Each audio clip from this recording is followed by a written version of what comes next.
Hello everyone, आज हम discuss करने वाले हैं यूनिट 3 आपका जीव विज्ञान एंड मानव कल्याण के जो इंपॉर्टेंट क्वेश्चंस हैं, ठीक है, जो एग्जाम पे आते हैं उसके बारे में डिस्कस करने वाले हैं, मतलब बायोलॉजी एंड ह्यूमन वेलफेयर। तो इसमें सबसे पहले 5 मार्क्स के क्वेश्चंस आते हैं, ठीक है। तो जो 5 मार्क्स से इंपॉर्टेंट क्वेश्चंस हैं उनके बारे में हम डिस्कस करते हैं। तो यहाँ पे हुआ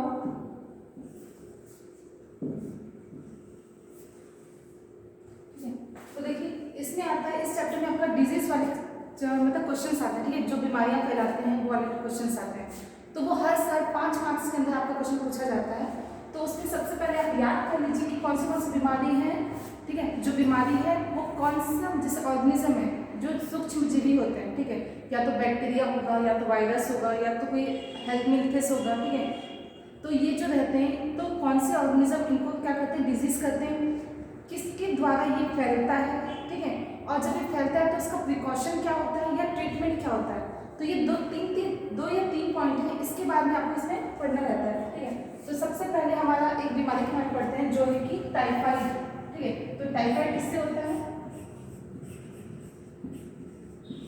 टाइफाइड डिजीज है वो होता है एक बैक्टीरिया के द्वारा, ठीक है। तो आपको सबसे पहले बैक्टीरिया का नाम याद करना होगा, उसका नाम है सल्मोनेला टाइफी, ठीक है। इस बैक्टीरिया का नाम याद कर लीजिए। और ये फैलता किससे है, ठीक है।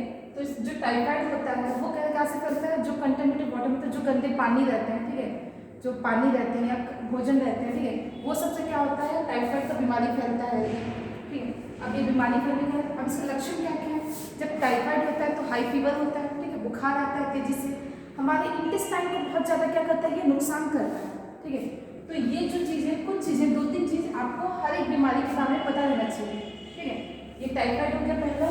अब दूसरा पढ़ लीजिए मलेरिया, ठीक है। तो मलेरिया क्या से होता है, ठीक है। सभी बोलते हैं मलेरिया मच्छर के काटने से होता है, लेकिन मच्छर काटेगा तो मच्छर के अंदर क्या है जो हमारी बॉडी में आ जाता है, वो है एक प्रोटोजोआ, ठीक है। तो मलेरिया एक होता है प्रोटोजोआ के कारण, और उस प्रोटोजोआ का नाम है प्लाज्मोडियम, ठीक है। तो एक प्रोटोजोआ है जिसका नाम है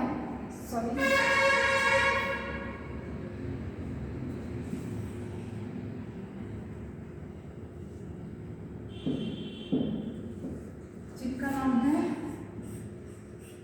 प्लाज्मोडियम, ठीक है। तो प्लाज्मोडियम के कारण क्या होता है, मलेरिया होता है। अब इसको फैलाता कौन है, इसे फैलाता है मॉस्किटो, मच्छर। और कौन सा मच्छर, मादा एनोफिलिस मॉस्किटो, ठीक है, फीमेल एनोफिलिस मॉस्किटो है, जिसे क्या कहता है, इस प्लाज्मोडियम को वो मतलब फैलाता है। मलेरिया के जो पैरासाइट है प्लाज्मोडियम, उसे क्या करता है, फैलाता है, किनके बीच, इंसानों के बीच और मच्छर के बीच, ठीक है। इसका जो जीवन काल होता है, लाइफ साइकिल होता है, वो 2 चीज में कंप्लीट होता है।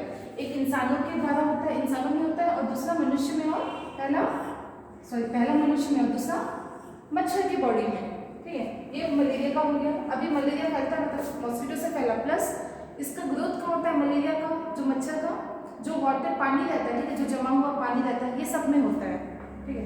ये हो गया। अब देखिए तीसरा यहाँ पे है, तीसरा एक बीमारी होता है जिसको हम कहते हैं फाइलारिसिस बोलते हैं, ठीक है। फाइलारिसिस बोलते हैं या तो एलिफेंटिसिस बोलते हैं, ठीक है।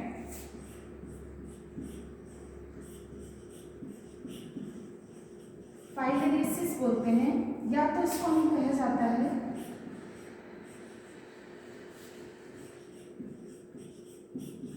एलिफेंटिसिस, यानी कि हाथी पांव, ठीक है। हाथी पांव बीमारी होता है जिसमें क्या होता है, इस बैक्टीरिया मतलब इसका नाम है फाइलारिसिस, ठीक है।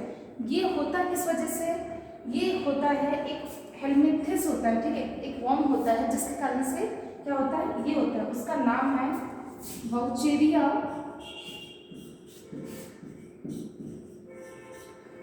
ब्रूनकाफ्टी,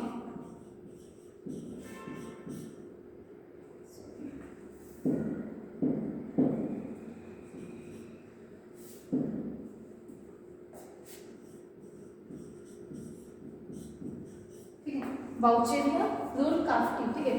इस हेल्मिन्थेस की वजह से क्या होता है, हाथी पांव होता है। और ये फैलता कैसे है, ये भी एक मच्छर के काटने से फैलता है। उस मच्छर का नाम है कुलेक्स मॉस्किटो, ठीक है। ये भी मादा कुलिक्स क्या है, एक मच्छर है जिसके कारण से क्या होता है, हाथी पांव का जो हेलमिंथ्रिस है, एक वर्म है, वो क्या होता है, फैलता है। ठीक है, अब इसमें होता क्या है, ठीक है, मतलब जब हो गया तो सिम्टम्स क्या है, ठीक है। अगर हाथी पांव हो गया तो क्या होगा, जो हमारे नीचे जैसे पैर है, ठीक है, तो उनमें क्या होता है, उसमें सूजन आ जाता है, स्वेलिंग होता है। ठीक है, तो हमारे जो जेनिटल ऑर्गन होते हैं उनमें, उसमें भी क्या होता है, स्वेलिंग्स आ जाती है, मतलब सूज जाता है वो। ठीक है, ये सब होता है इस वजह से। ठीक है, अब इसके बाद और बीमारी है हमारे पास, बीमारियों के नाम क्या है,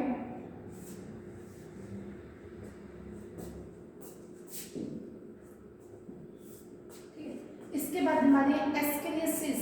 ठीक है, तो एक और बीमारी हो गया, इसका नाम है एस्केरियासिस। ठीक है, ये हो गया, ये बीमारी होता है, एक वर्म होता है एस्केरिस, ठीक है, लुम्ब्रिकेसी होता है, एक वर्म का नाम है, जिसके कारण क्या होता है, एस्केरियासिस होता है। ठीक है, इसको नॉर्मल हम कॉमन क्या बोलते हैं, राउंड वर्म बोलते हैं। ठीक है, राउंड वर्म बोलते हैं। ये क्या करता है, ये हमारा जो स्मॉल इंटेस्टाइन रहता है, ठीक है, जो बहुत ज़्यादा पहले से स्मॉल इंटेस्टाइन रहता है बॉडी के अंदर, उसके अंदर क्या करता है, वहाँ पे जाता है और छोटे छोटे अपने अंडे देना स्टार्ट कर देता है। ठीक है, तो ये क्या करता है, अंडे के द्वारा पूरे शरीर में बहुत ज़्यादा अमाउंट में क्या होता है, इसके जो पैरासाइट हैं वो बढ़ जाते हैं। ठीक है, और लास्ट में क्या करते हैं, ये जो वॉल है हमारा इंटेस्टाइन का जो लेयर रहता है, कि ये मान लो इंटेस्टाइन है हमारा, ठीक, तो इंटेस्टाइन में क्या करेगा, छेद करना ऐसे स्टार्ट कर देता है। ठीक है, तो इसके से क्या होगा, इससे जो हमारा इंटेस्टाइन है, मतलब अंदरूनी, ठीक है, इंटरनल क्या होगा, ब्लीडिंग होता है, मतलब अंदर से क्या होगा, खून का प्रसार होना शुरू हो जाता है। ठीक है, तो ये हो गया एस्केरिस के द्वारा। ठीक है, अब इसके बाद और बीमारी हमारी क्या है, निमोनिया हो गया जैसे कि, ठीक है,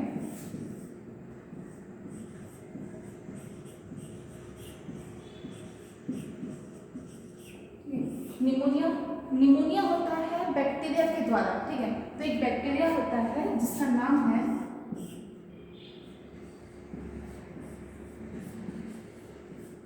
स्ट्रेप्टोकोकस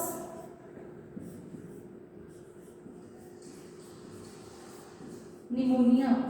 ठीक है, एक बैक्टीरिया का नाम है स्ट्रेप्टोकोकस निमोनिया।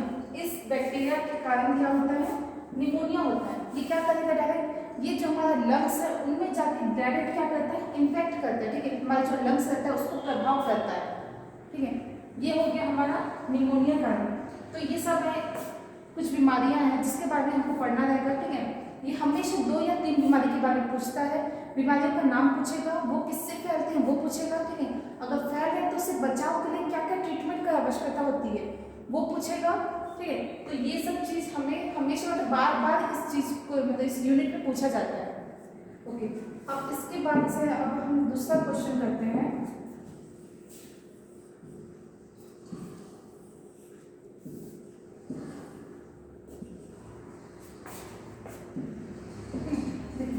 इसके बाद से इसमें एक इम्पॉर्टेंट क्वेश्चन है इम्यूनिटी के बारे में। ठीक है, प्रतिरोधक जो क्षमता होता है हमारा उसके बारे में, तो उसके बारे में भी क्वेश्चन आया जाता है कि हमारा जो इम्यून सिस्टम है उसका क्या काम है, व्हाट इज इम्यून सिस्टम, मतलब प्रतिरोधक जो क्षमता है वो क्या है। ठीक है, तो हमारी इम्यूनिटी क्या है, प्रतिरोधक क्षमता। ठीक है, तो इम्यूनिटी का मतलब क्या है, एक हमारे बॉडी में क्या है, एक ऐसी प्रतिक्रिया है, ठीक है, हमारे बॉडी की, हमारे शरीर की, जो क्या करता है, अगर कोई बाहर से कोई सा भी वायरस आ गया, ठीक है, बैक्टीरिया आ गया, तो हमारा बॉडी क्या करता है, उससे प्रतिक्रिया करता है, उससे लड़ता है। ठीक है, तो हमारा बॉडी बाहर से कुछ चीज़ आ गया, उससे जो भी जैसे प्रतिक्रिया करेगा उसे हम कहते हैं इम्यूनिटी। ठीक है, उससे लड़ने के लिए हमारा बॉडी क्या करेगा, बचाव के लिए, ठीक है, हमारा शरीर बचाव के लिए जो लड़ने के लिए जो प्रतिक्रिया करता है उसे हम कहते हैं इम्यूनिटी। और ये जो इम्यूनिटी प्रतिरोधक जो क्षमता है वो 2 टाइप्स के होते हैं। ठीक है, तो पहला है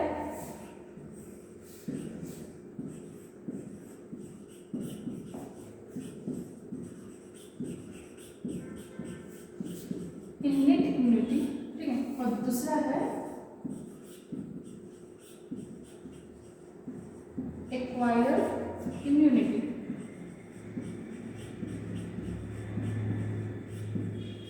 ठीक है, 2 टाइप के इम्यून सिस्टम होते हैं, ठीक है, इम्यूनिटी होते हैं। तो इननेट इम्यूनिटी का मतलब क्या होता है कि ऐसा इम्यूनिटी, ठीक है, ऐसा प्रतिरोधक क्षमता जो हम लोग को क्या मिले, कब से, बचपन से मिले। ठीक है, जैसे ही किसी का जन्म होता है, ठीक है, तो जन्म के साथ जो उसको प्रतिरोधक क्षमता मिलती है उसको हम लोग बोलते हैं इन्नेट इम्यूनिटी। और इस इम्यूनिटी को प्राकृतिक इम्यूनिटी भी वो कहा जाता है, क्योंकि ये हम लोग को कहाँ मिल रहा है, प्राकृतिक के द्वारा मिल रहा है ना। जैसे ही हमारा जन्म हो रहा है उसी टाइम से हमको क्या हो रहा है, ये इम्यूनिटी मिला जा रहा है। ठीक है, जैसे कि क्या होगा, जैसे कि हमारा शरीर है, ठीक है, शरीर है हमारा, तो उसमें क्या होता है, बाहर हमारे जो स्किन रहते हैं, हाथ वाथ रहते हैं, वहाँ पे बाल बाल रहते हैं, तो वो क्या करता है, अगर बाहर से कुछ माइक्रो ऑर्गेनिज्म होते हैं तो उससे लड़ने का शक्ति देता है। ठीक है, तो वो पहला हो गया। दूसरा हो गया हमारा आँखें में। ठीक है, तो हमारे आँखों में क्या होता है, लाइसोसोम होते हैं। ठीक है, तो ये क्या करता है, ये भी हमारे जो जैसे कि मान लो बाहर से बैक्टीरिया वायरस हमारे आँखों में जैसे पड़ गए, तो उससे भी क्या होता है, जो हमारा यहाँ पे लिक्विड टाइप से होता है वो भी लड़ने का कारण काम करता है। ठीक है, तो हमारे जो मुंह में क्या होता है, सलाइवा होता है, तो सलाइवा भी क्या करता है, अगर किसी भी माइक्रो ऑर्गेनिज्म ये सबसे हम लोग को मतलब लड़ने की शक्ति, मतलब क्या पावर देता है। ठीक है, तो ये सब क्या है, इन्नेट इम्यूनिटी, जो हमें क्या होता है, जन्मजात मिला रहता है। ठीक है, अब दूसरा क्या हो गया, एक्वायर्ड इम्यूनिटी। ठीक है, एक्वायर्ड इम्यूनिटी मतलब ये ऐसा इम्यून सिस्टम है जो हमको मिल रहा है कब, जब बाहर से कोई पैथोजन आ रहा है, मतलब बाहर से कोई वायरस आ रहा है। ठीक है, तो जैसे ही बाहर से कोई वायरस आ गया तो क्या होगा, हमारा शरीर उससे लड़ने के लिए प्रतिक्रिया करेगा। ठीक है, तो उसे कहते हैं एक्वायर्ड इम्यूनिटी। ये इम्यून सिस्टम हम लोग को हमें मतलब पहले से बचपन से नहीं मिलता। ये इम्यून सिस्टम कब मिलता है, जब कोई पैथोजन हमारे बॉडी में इंटर करता है। ठीक है, आ जाता है, उसके बाद हमको मिलता है। जैसे कि आया कि मान लो कोई बैक्टीरिया है या कोई वायरस है। ठीक है, कोई वायरस है, वो आ गया हमारे शरीर में। ठीक है, जैसे ही आ गया तब क्या होगा, अब पहले तो कुछ दिन बीमार पड़ जाएंगे, लेकिन फिर बाद में हमारे शरीर में एंटीबॉडी बनेगा ना। तो जो एंटीबॉडी बन रहा है वो क्या है, इम्यून सिस्टम का ही काम है, तो वो है हमारा एक्वायर्ड इम्यूनिटी। ठीक है, तो ये टाइप के क्वेश्चन आते हैं। इसके बाद इसमें और एक क्वेश्चन पूछा जाता है एड्स के बारे में।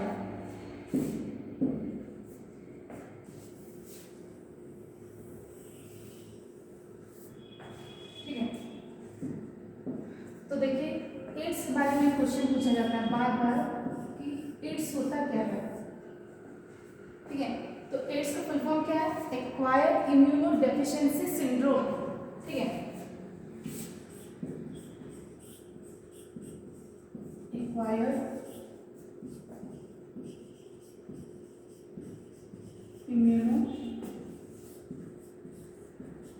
Deficiency syndrome.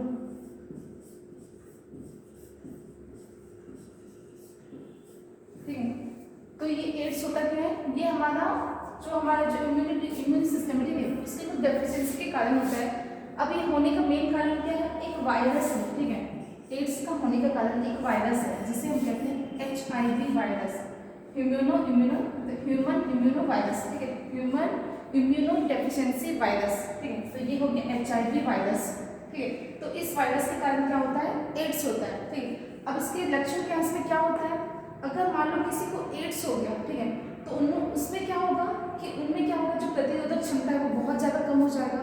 ठीक है, उस इंसान में जो प्रतिरोधक क्षमता बहुत कम होगा। अगर प्रतिरोधक क्षमता बहुत ज़्यादा कम हो गया तो कोई सा भी बीमारी होगा उसको इजीली हो जाएगा, क्या होगा, इजीली उससे तो ग्रसित हो जाएगा वो। ठीक है, और इसकी सेकंड चीज इसमें क्या होता है, बहुत जल्दी क्या होता है, जो वेट है मतलब वजन है बहुत ज़्यादा कम होने लग जाता है। ठीक है, बहुत पतले दुबले पतले हो जाते हैं। ठीक है, तो ये सब अगर एड्स का क्या है, सिम्टम्स है। ठीक है, अब इसका ट्रीटमेंट कैसे होता है एड्स का, एड्स का ट्रीटमेंट कोई एकदम परफेक्ट 100% इसका ट्रीटमेंट नहीं हो पाता एड्स का। ठीक है, लेकिन अगर एड्स हो गया तो इसके लिए हमको एंटीवायरल क्या होता है, मेडिसिन बार बार दिया जाता है।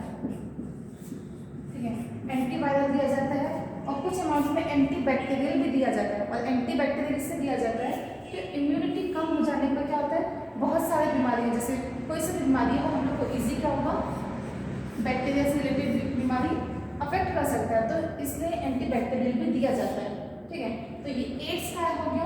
अब इसके बाद ठीक है, इस यूनिट में कुछ क्वेश्चंस पूछे जाते हैं इसके बाद वाले चैप्टर में, जो है माइक्रो ऑर्गेनिज्म के बारे में, मतलब सूक्ष्म जीवी के बारे में।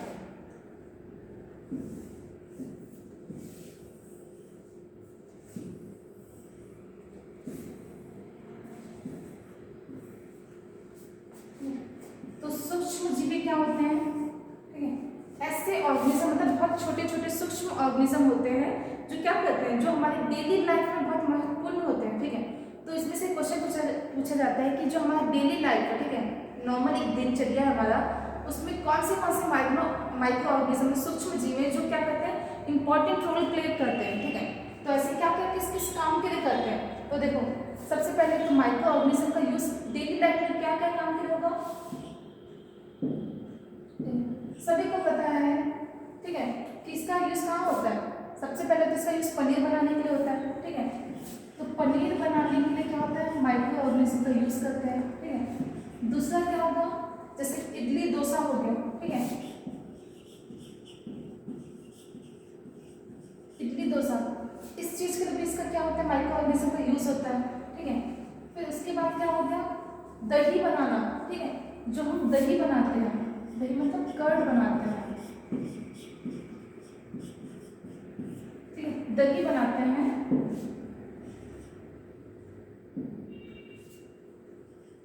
ठीक है, दही बनाते हैं, उसके लिए भी क्या होता है, माइक्रो ऑर्गेनिज्म का यूज होता है, ठीक है। दही क्या करते हैं, दूध में थोड़े से अमाउंट में हम दही डालते हैं, ठीक है, तो वो दही क्या करता है, माइक्रो ऑर्गेनिज्म को बहुत ज़्यादा बढ़ाता है और जो दूध रहता है उसको दही पे कन्वर्ट करता है, ठीक है। अब और क्या के लिए यूज करते हैं हम माइक्रो ऑर्गेनिज्म का, सूक्ष्म जीवी का ब्रेड बनाने के लिए करते हैं, ठीक है। जब ब्रेड बनाते हैं जो, उसके लिए भी क्या होता है, माइक्रो ऑर्गेनिज्म का यूज होता है। इसके बाद हम यूज इसका होता है एल्कोहल या वाइन बनाने के लिए, ठीक है, एल्कोहल जो वाइन बनाते हैं, ठीक है, जो शराब होता है वो बनाते हैं, उसके लिए भी क्या होता है, माइक्रो ऑर्गेनिज्म का यूज होता है, ठीक है। तो ये कुछ एग्जाम्पल है जिनमें क्या होता है, हमारे डेली लाइफ में काम आता है और इसका यूज हम क्यों करते हैं, इन सबका यूज हम लोग माइक्रो ऑर्गेनिज्म के थ्रू करते हैं, ठीक है। ये सब किस चीज से बनता है, माइक्रो ऑर्गेनिज्म की हेल्प से ही बनता है, ठीक है। तो ये माइक्रो ऑर्गेनिज्म में इंपॉर्टेंट क्वेश्चन है, ये भी पूछा जाता है कि माइक्रो ऑर्गेनिज्म क्या होता है, ठीक है। अब इसमें कुछ ऐसे टाइप के क्वेश्चन आते हैं जिससे आपको बस अपनी समझ से लिखना पड़ता है, ठीक है। जैसे कि अगर जो माइक्रो ऑर्गेनिज्म, ठीक है, वो डेली लाइफ में क्या काम कर रहा है, हमारे डेली दिनचर्या में क्या काम कर रहा है, ठीक है। तो कौन से ऐसे माइक्रो ऑर्गेनिज्म है, जैसे 2-3 माइक्रो ऑर्गेनिज्म, स्ट्रेप्टोकोकस हो गया, ठीक है, बैसिलस हो गया। तो कुछ माइक्रो ऑर्गेनिज्म है जो क्या कहते हैं, जैसे पनीर के लिए प्रोपाइनोबैक्टीरियम हो गया, ठीक है। तो कुछ माइक्रो ऑर्गेनिज्म है जो क्या कर रहे हैं, वो डेली क्या करते हैं, ये सब कुछ इंपॉर्टेंट चीज है जिसमें क्या करते हैं, वो हेल्प करते हैं, ठीक है। तो इनका नाम, अब देखिए इसमें से क्वेश्चन आता है, ठीक है, इनमें क्वेश्चन आता है किसके बारे में, ड्रग्स के बारे में, ठीक है। जैसे जो ड्रग्स मतलब जो नॉर्मल ड्रग्स लेते हैं, ठीक है, एल्कोहल लेते हैं, तो अगर जब जो बहुत ज़्यादा ले रहे हैं तो इनका लत लग गया, तो इसके लत को आप कैसे छुड़ाओगे, ठीक है। या तो ये आएगा कि अगर कोई इंसान ले रहा है, अगर किसी अच्छे मतलब दोस्त का संगत में है वो, ठीक है, तो क्या उसके संगत में रह के वो इंसान सुधर सकता है या नहीं सुधर सकता, ठीक है। तो ऐसे टाइप के कुछ इसमें क्वेश्चंस पूछे जाते हैं बार बार, ओके, ये वाला हो गया। अब देखिए इस चैप्टर में 2-3 टाइप के क्वेश्चन है जो बार बार आपसे पूछे जाएंगे, ठीक है। अब देखिए, अब इसके बाद आपका नेक्स्ट यूनिट स्टार्ट होता है, आपका जो 4th यूनिट है, ठीक है, बायोटेक्नोलॉजी, जैव प्रौद्योगिकी, ठीक है, और इसके उपयोग या इसके इट्स एप्लीकेशंस, ठीक है। तो इसमें आपका 2 या 3 क्वेश्चंस हैं, ठीक है, जो हमेशा बार बार रिपीट होता है, ठीक है, और 4 मार्क्स का एक क्वेश्चन है जो इसी चैप्टर से पूछा जाएगा, ठीक है। तो इसमें से इंपॉर्टेंट क्वेश्चन है 2-3 है, उसको मैं आपको बताती हूँ, ठीक है।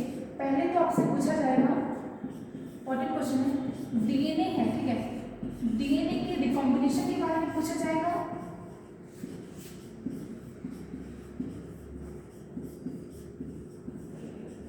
डीएनए रिकॉम्बिनेशन के बारे में, या इससे ही अलग और क्वेश्चन बना के पूछा जाएगा जेनेटिक इंजीनियरिंग के बारे में,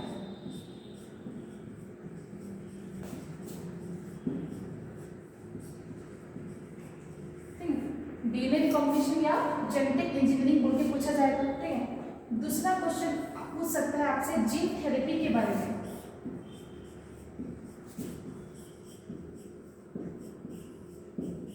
ठीक है, जीन थेरेपी के बारे में पूछता है। फिर तीसरा क्वेश्चन पूछता है आपका जो जेनेटिकली मॉडिफिकेशन क्रॉप होता है, ठीक है, मतलब जो जैव प्रौद्योगिकी के कारण जो मॉडिफाई करते हैं क्रॉप में, ठीक है, तो उनके बारे में पूछा जाता है, जेनेटिक मॉडिफाइड जो क्रॉप या प्लांट होते हैं, जो पौधे होते हैं, उनके बारे में पूछा जाता है। ठीक है, ये सब कुछ है। या फिर एक और पूछा जाएगा आपका ट्रांसजेनिक एनिमल्स के बारे में।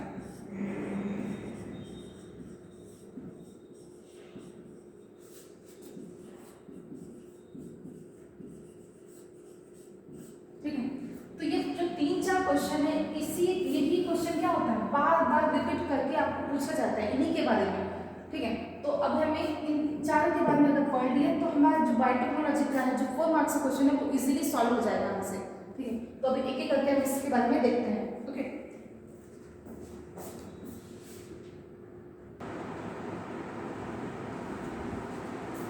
सबसे पहले हम देखते हैं डीएनए रिकॉम्बिनेशन या जेनेटिक इंजीनियरिंग के बारे में। मतलब डीएनए का जो जैव प्रौद्योगिकी रहता है, ठीक है, जिसकी जो तकनीकियाँ रहती हैं, उसके बारे में हम इसके बारे में फर्स्ट में पढ़ते हैं। तो देखिए, डीएनए रिकॉम्बिनेशन मतलब जैव प्रौद्योगिकी के बारे में। तो ये होता क्या है, डीएनए रिकॉम्बिनेशन या जेनेटिक इंजीनियरिंग मतलब जैव प्रौद्योगिकी का मतलब ये होता है कि एक जो जीव विज्ञान है उसका एक ऐसी शाखा है जिसमें हम क्या करते हैं, जो प्लांट और एनिमल्स करते हैं, ठीक है, जो प्लांट है और एनिमल्स है, उनमें हम जीन का क्या करते हैं, एक्सचेंज करते हैं, अल्टर करते हैं। ठीक है, किसी का जीन लेंगे और किसी में डाल देते हैं। ठीक है, उनका परिवर्तन करते हैं ताकि इससे क्या हो, एक नया हाइब्रिड मतलब एक नया जो वैरायटी रहता है, कैरेक्टर रहता है, उससे हमें प्राप्त हो सके। ठीक है, तो इसे हम कहते हैं जेनेटिक इंजीनियरिंग। इसी के द्वारा, जेनेटिक इंजीनियरिंग के द्वारा हमें क्या मिलता है, डीएनए का रिकॉम्बिनेशन मिलता है। डीएनए का क्या बनता है, रिकॉम्बिनेंट बनता है।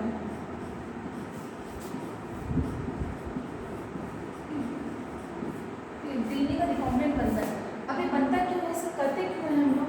ठीक है, तो देखिए आज का जो युग है उसमें सब जानते हैं कि हमें क्या करना है, बहुत सारे बीमारियां हैं या बहुत सारे ऐसे क्षेत्र हैं जहाँ पे हमें क्या करता है, नए नए वैरायटी जो एनिमल्स रहते हैं, ठीक है, जो खाने पीने के जो खाद्य पदार्थ हैं, उन सब का हमें बहुत सारा न्यू वैरायटी चाहिए रहता है। ठीक है, तो उस सब चीज़ के लिए हमें क्या का जरूरत पड़ता है, जेनेटिक इंजीनियरिंग का जरूरत पड़ता है। ठीक है, तो इसमें हम करते क्या है, किसी जैसे एक प्लांट है, ठीक है, मान लो कि एक पौधा है, ठीक है, किसी पौधे में हम क्या करेंगे, उसका एक जीन निकालेंगे। ठीक है, और क्या करेंगे, किसी दूसरे ऑर्गेनिज्म पे हम डाल देंगे।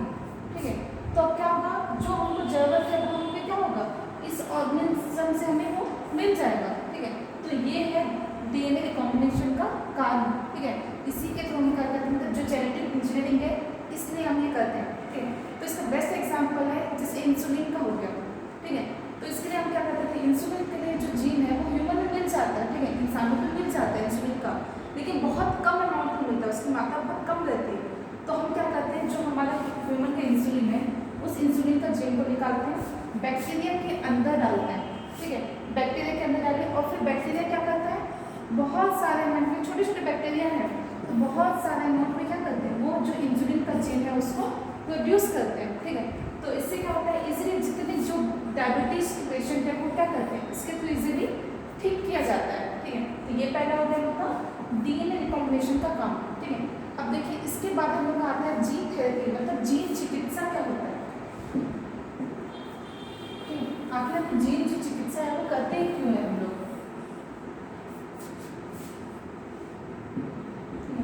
जीन थेरेपी,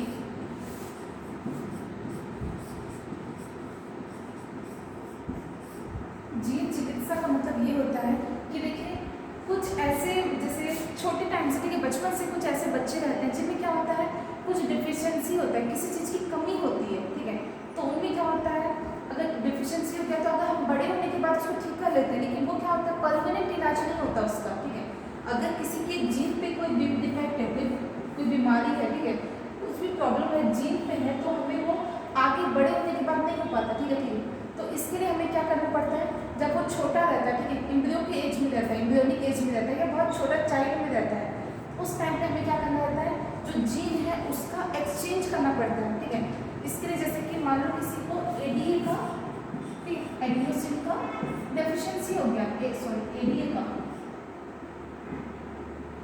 ठीक है, तो इसके लिए हम क्या करते हैं, एडीए की डेफिशिएंसी के लिए बाहर क्या करते हैं, बाहर हम लोग आउटर मतलब कल्चर मीडियम को, ठीक है, वहाँ पे करते हैं लिम्फोसाइट्स को, जो लिम्फोसाइट एडीए के लिए इंपॉर्टेंट है जीन। ठीक है, तो उस लिम्फोसाइट को हम लोग बाहर लेबोरेटरी में क्या करते हैं, किसी लैब में वहाँ पे उसको ग्रो करवाते हैं। तब क्या करते हैं, उस एम्ब्रियोनिक स्टेज पे पहले से हम क्या करेंगे, एम्ब्रियोनिक स्टेज के टाइम पे उस जीन को हम लोग इसमें डाल देंगे, ठीक है। तब क्या होगा, ये परमानेंटली ठीक हो जाता है। अगर ये चाइल्ड का बर्थ हो गया, ठीक है, बड़ा हो गया, उसके बाद अगर हम लिम्फोसाइट को डालें तो हर बार कुछ टाइम के बाद हमको ये लिम्फोसाइट को बार बार क्या करना पड़ेगा, उस बच्चे में डालना पड़ेगा, ठीक है। ये परमानेंटली ठीक नहीं होता। अगर परमानेंटली इस वक्त क्या करना है, हमको ठीक करना है, तो कब करना पड़ेगा, एम्ब्रियोनिक स्टेज के टाइम पे, ठीक है। तो इसे ही कहते हैं जीन थेरेपी। जीन थेरेपी का सिंपल सा मतलब है कि जो जीन चिकित्सा होता है, ठीक है, इसका सिंपल सा मतलब ये है कि अगर कोई बीमारी हमको जीन के लेवल पे है, ठीक है, तो उसका हम क्या करते हैं, जीन का एक्सचेंज कर देते हैं, अल्टर कर देते हैं, ठीक है। जो जीन खराब है उस जीन को निकाल के हम लोग क्या करेंगे, अच्छे जीन को डाल देंगे, जिससे जो हमारा शरीर है वो नॉर्मल अच्छे से काम कर सके अपना, ठीक है। ये हो गया। इसके बाद एक क्वेश्चन था जेनेटिकली मॉडिफाइड क्रॉप, ठीक है। जो जैव प्रौद्योगिकी था उसके क्षेत्र में जो मॉडिफाइड क्रॉप बने, ठीक है, जो पौधे हैं, प्लांट है, एनिमल है, ठीक है, उसको हम लोग कैसे करते हैं, ठीक है। तो उसमें सबसे पहले इंपॉर्टेंट क्या है, ठीक है, जैसे कि आज देख लो जो हाइब्रिड हमको सब्जियां मिलती है, ठीक है, तो वो कहाँ से मिलती है, जेनेटिकली मॉडिफाइड क्रॉप का मतलब है जो भी एक कैरेक्टर का जीन हो, ठीक है, जो भी एक कैरेक्टर का पौधा होगा उसके लिए हम क्यों करते हैं, ताकि उसका एफिशिएंसी बढ़ाने के लिए, मतलब उसकी जो क्षमता होती है उसको बढ़ाने के लिए। अगर कोई पौधा है जो बहुत ज़्यादा गर्मी में रह पाता है इजीली, ठीक है, बहुत ज़्यादा हाई टेम्परेचर पर रह पाता है, तो उस जीन के कैरेक्टर को निकाल के हम लोग किसी दूसरे में डाल देंगे, ताकि वो पौधा भी क्या हो, बहुत ज़्यादा बारिश में, बहुत ज़्यादा हाई टेम्परेचर धूप में वो क्या करे, इजीली सर्वाइव कर सके, ठीक है। और देखिए, और इसके डालते पौधे करके अगर किसी पौधे में जो प्रकाश संश्लेषण की प्रक्रिया है बहुत अच्छे से हो रही है, ठीक है, दो पौधा है मान लो, ठीक है, एक में प्रकाश संश्लेषण की प्रक्रिया क्या हो रही है, बहुत अच्छे से हो रही है, और इसमें क्या हो रही है, नहीं हो रही है, तो हम क्या करेंगे, इसका जीन निकालेंगे और इसमें डाल देंगे, ठीक है। या तो अगर मान लो किसी का पोषण तत्व है, किसी कोई सी सब्जी है, किसी का पोषण तत्व बहुत अच्छा है, ठीक है, तो हम क्या करते हैं, एक का निकाल के फिर दूसरे में डाल देते हैं, ताकि जो दूसरा जो भी सब्जी है मान लो उसमें भी क्या हो, उसका भी जो पोषक तत्व होते हैं उसमें भी बहुत ज़्यादा अच्छे से हो, ठीक है। तो इसका एग्जाम्पल है एक फ्लेवर पेवर टमाटो बोलते हैं।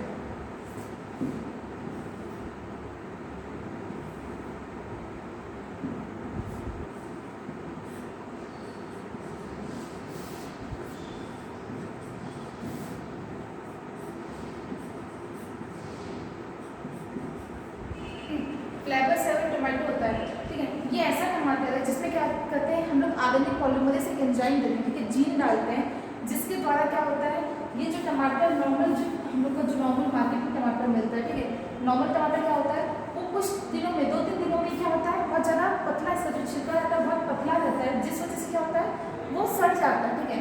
तो अगर हम लोग उस जीन को डालें तो वो जीन क्या होगा, ये जो फ्लेवर सेवर टमाटो है इसका मेन उपयोग ये है कि इसकी जो चमड़ी होती है, ठीक है, ये जो स्किन होता है ये बहुत ज़्यादा मोटी होती है, ठीक है, तो इसके कारण क्या है, ये इजीली बहुत टाइम मतलब सड़ नहीं पाता, ठीक है, बहुत टाइम तक ये अच्छे से रह पाता है, ये हो गया।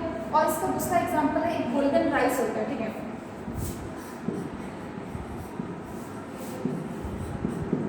गोल्डन राइस है जो नॉर्मल चावल होता है उससे थोड़ा सा अलग होता है। इसमें क्या होता है, ये इसका कलर तो अलग है, ठीक है, कलर तो अलग है, लेकिन सॉरी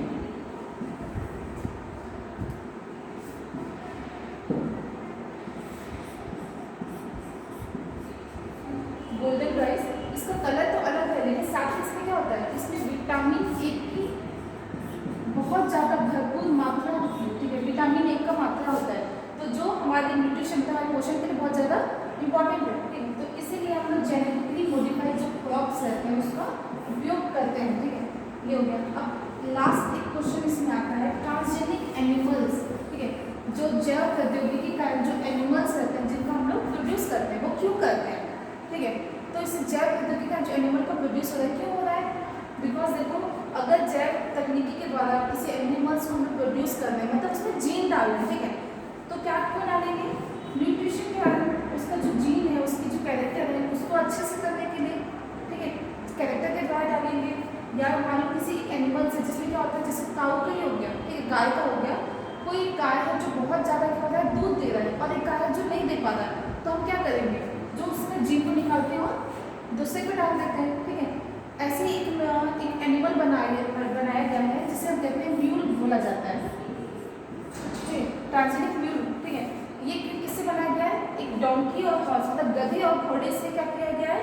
इस म्यूल का, इस ऑर्गेनिज्म का उत्पन्न किया गया है, ठीक है। तो इसके द्वारा जैसे ये ट्रांसजेनिक एनिमल है ऐसे होता है, ठीक है। और इसका एग्जाम्पल क्या है, क्यों किया जाता है ट्रांसजेनिक एनिमल, ठीक है, ये हो गया। और ट्रांसजेनिक एनिमल्स किया जाता है ताकि हम लोग को नया हाइब्रिड वैरायटी मिल सके, ठीक है, जिससे बहुत ज़्यादा क्या हो, हमें फायदा हो सके, ठीक है। तो ये है बायोटेक्नोलॉजी जैव प्रौद्योगिकी के कुछ इंपॉर्टेंट क्वेश्चंस, 2-3 क्वेश्चन है बस, लेकिन ये हमेशा क्या होता है, रिपीट होते हैं और इसी क्वेश्चन को बार बार पूछा जाता है।